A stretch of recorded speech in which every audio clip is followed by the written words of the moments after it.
Hey guys, I'm Mercedes and I will be talking about nuclear energy today. So, what is nuclear power? Nuclear power occurs when neutrons are fired at the element uranium, and it causes the atoms to become unstable and releases neutrons, further hitting other atoms and releasing more neutrons, kind of breaking um, the molecule into smaller pieces.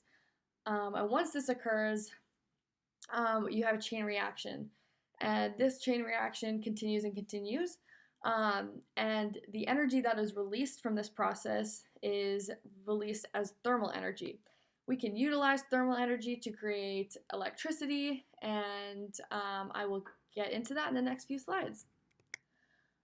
This is uranium. This is what is used in nuclear power plants. I just wanted to give you guys kind of a visual of what it looked like. Um, so nuclear power plants actually have to mine this in order to use it.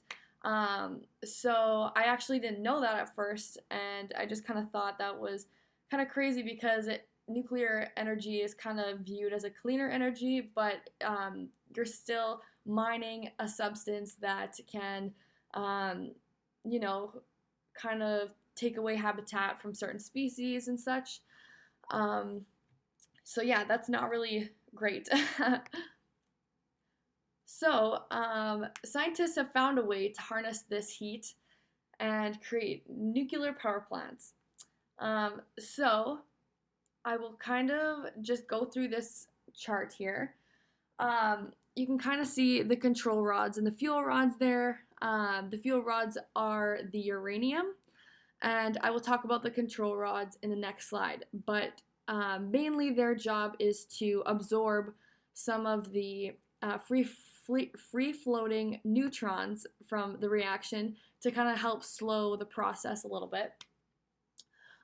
So what happens is this heat is used to heat up water and turn it into steam, which is forced into a turbine, which then creates electricity.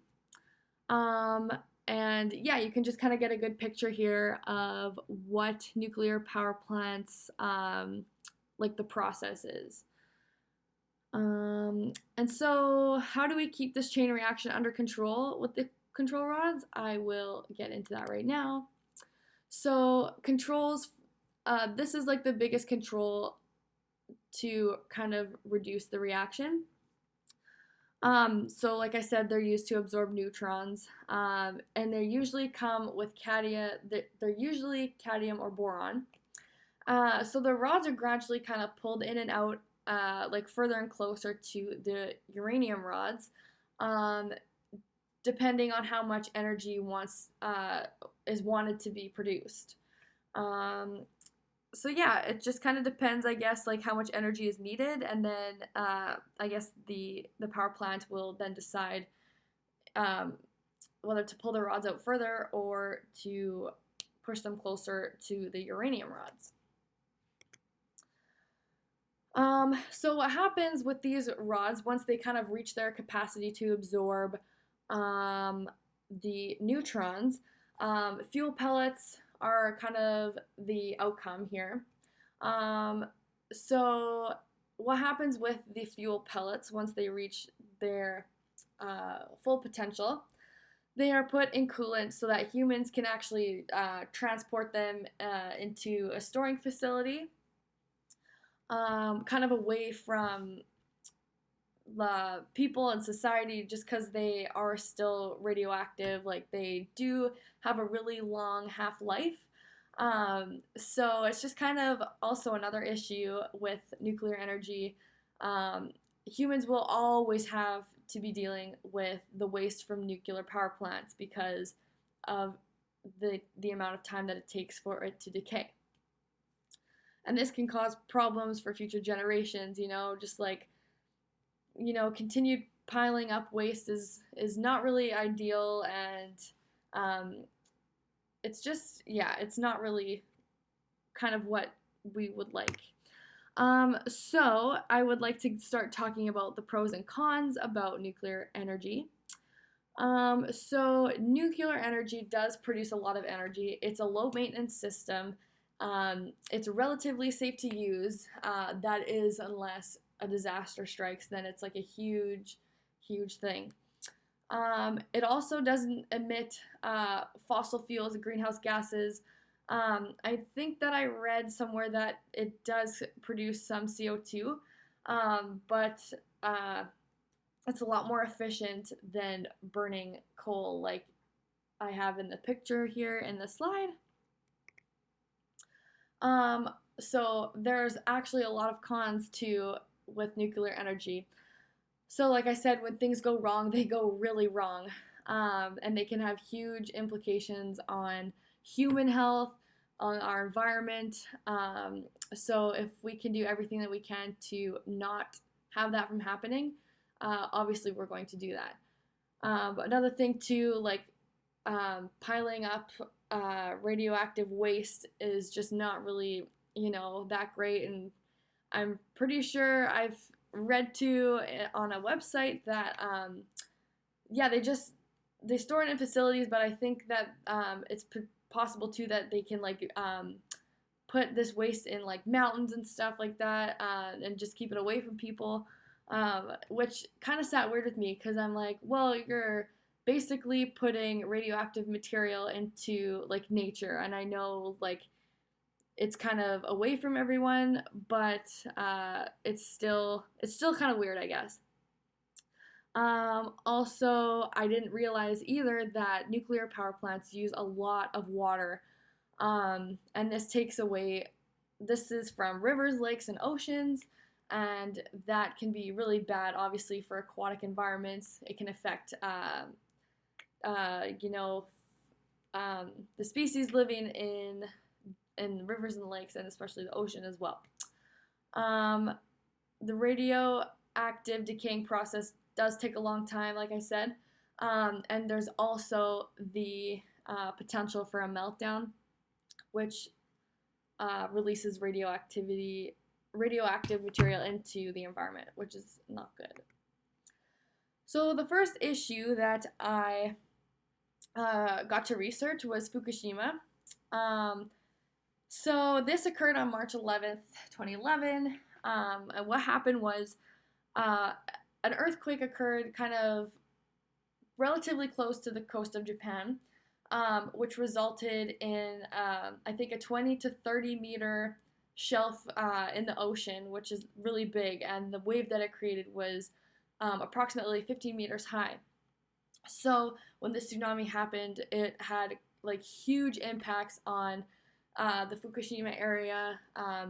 There was a lot of deaths that happened, um, and obviously it had a huge impact on the nuclear power plants.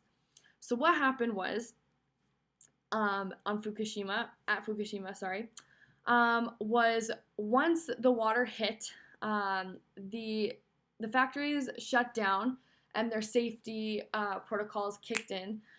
But once this happened, act like how do I put this? I guess the Japan's main energy source also got cut off too, which shut off the control rods. So this created a lot of more chain reactions to occur, which kind of sped up the process, which is not good because that created more heat.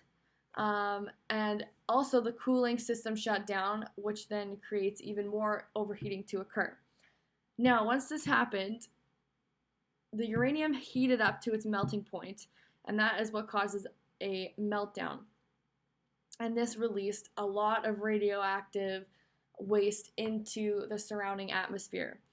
Now, looking back at this, there was no human-related deaths or human deaths that were related to this radioactive meltdown, only to the tsunami.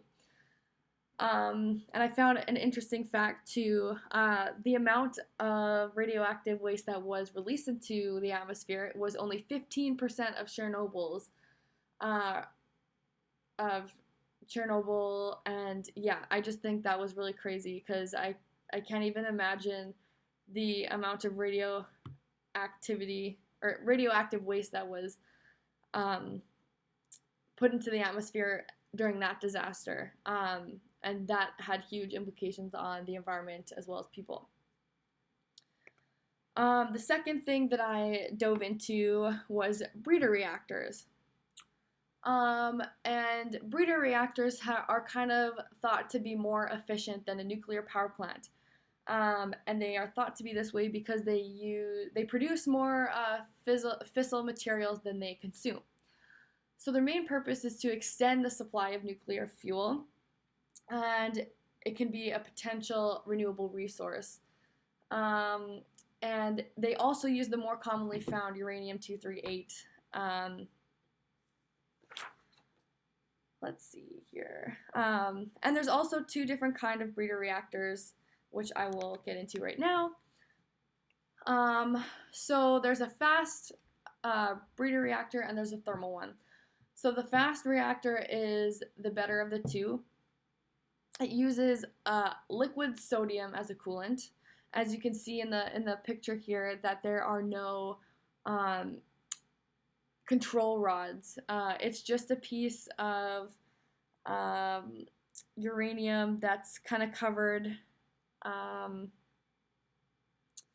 think it is. I'm sorry, I lost my place here.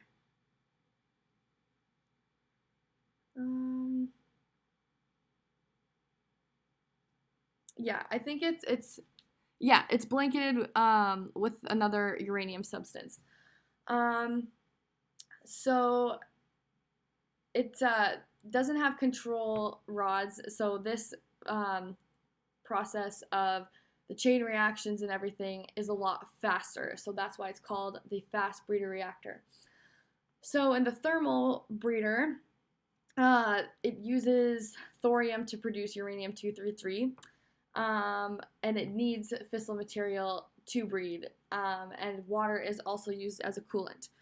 I also found a really interesting fact that conventional reactors, just like in a regular nuclear power plant, the reactors can only use like less than 1% of the uranium, while breeders use up to 70%, and that's a huge difference. And it just seems like that the breeder reactors are a lot more efficient, and their systems aren't as complex as the regular nuclear power plant. So another thing to keep in mind is just like, do the benefits outweigh the risks? I definitely feel like more research needs to be done. It's kind of hard to plan for creating better systems when we don't know the potential for catastrophic events that might occur. And as well too, some disasters happened, and we're still finding out like the effects of the radiation on the environment, on people. So yeah, you guys definitely let me know what you think, and thank you so much for watching my presentation.